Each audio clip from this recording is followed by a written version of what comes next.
Welcome. This is David Boles, Human Meme.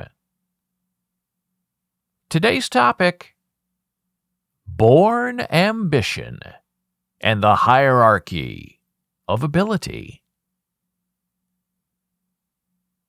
Are we born aggressive?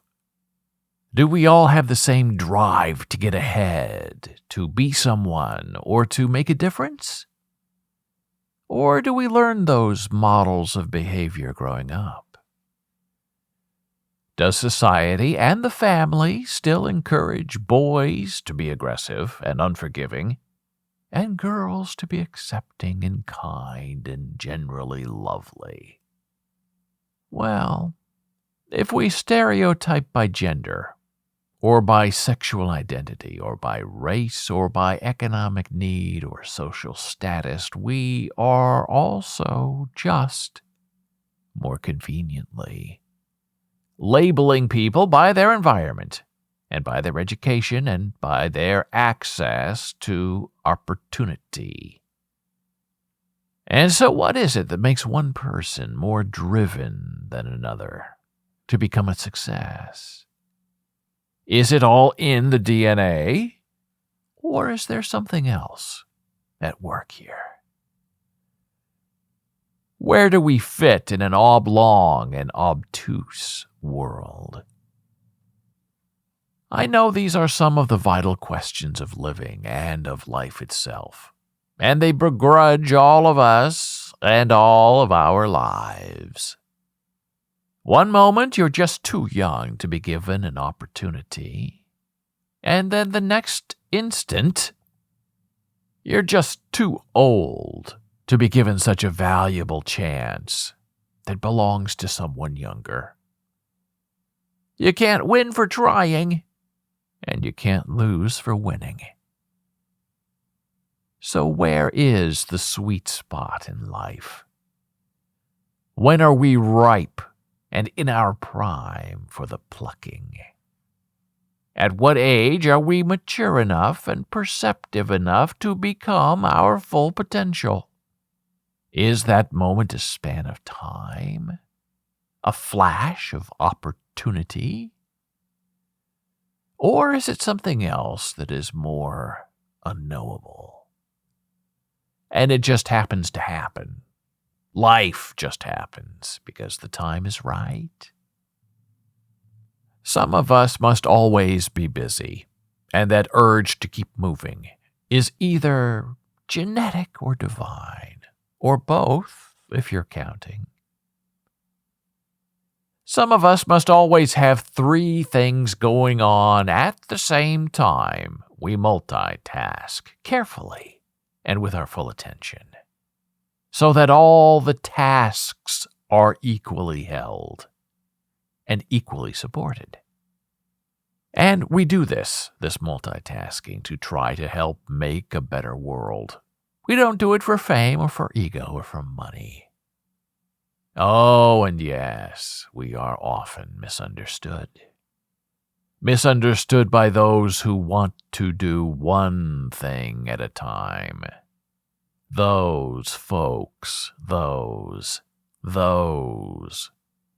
who have their one golden project that they nurture for 60 years without ever finishing it. But still, that one solitary project sustains them, and that project gives them hope. And they're in it for the experience of the process, and not for the final right of judgment. For them, as the old saying does not go, it is better to be writing than to have written. So yes, my human meme friend, there is an odd and curious hierarchy of ability that is at play in all of this.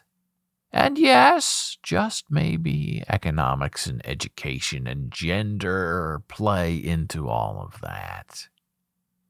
But there's no doubt there is always someone somewhere better than you. As well, an old friend of mine in elementary school used to say, "Don't ever get into a fight. There's always someone out there who doesn't mind being uglier than they already are." And those sage words of warning and wisdom from a 9-year-old have fed me well over the years.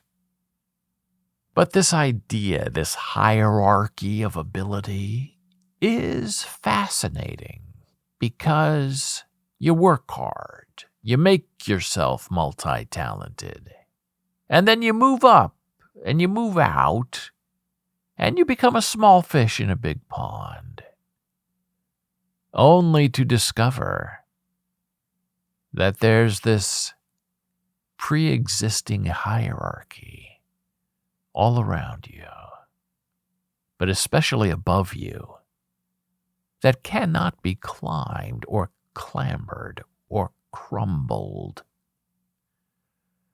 You can't get in. You are not allowed to do everything or anything you're used to doing. Because now, in their hierarchy, you have a role, one role, and that one role is the role that you play. And you don't go over the line. You do not do more than you are asked. You do one thing, and only one thing. And in this hierarchy of ability, this conflict between ability and place, you quickly learn there are less talented and much stupider people above you in positions of authority. And those people control you. And they determine the how and the why of how you live. And they are unmovable. So you quickly realize you are stuck, bound in the sticky amber of historical precedent and moral imperception. And what are you going to do about it? You're going to pay your dues? You're going to move on? Are you going to hold thumbs and hope to move up in the world? Well, it's all just dismaying and a little dismal for the talented and the unbound exciting that are us. And sure, patience may be a virtue, but not when the clock is ticking against you. And not when the tide is not on your side, and you have to keep moving to live. And so in the end, we find ourselves living, stuck really, in this super specialized society where you play a role. You're not a gear in the machine. You're a tooth on the gear in the machine. And for some of us, that isn't any sort of soft lie of a life at all. And so you set yourself apart, and you set out to conquer new universes, and you define all new worlds in which you spin, and you create your own rules of gravity and your own laws of induction and time travel. And sometimes all of that fantasy works out in the end, and sometimes it doesn't. But what matters in all of this is the standing up for your own ideas and for your own vicious ambitions. But you can do it all without hurting anyone else in the process of your being, or in causing great dismay to the core of your moral duty to self and others.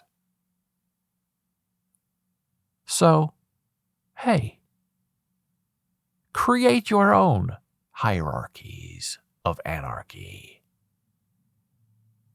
And invite anyone and everyone to take part in what you have made, while you also take a place in theirs. No boundaries, no Maginot lines, no seeds planted leading to demarcation. Just find your ambition and chase your ambition until your last breath. Because to do anything else with your life is to dismay the promise of your birth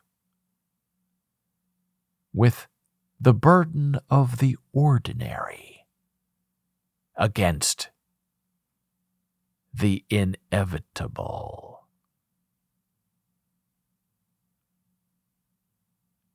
Thank you for listening. Be a human meme.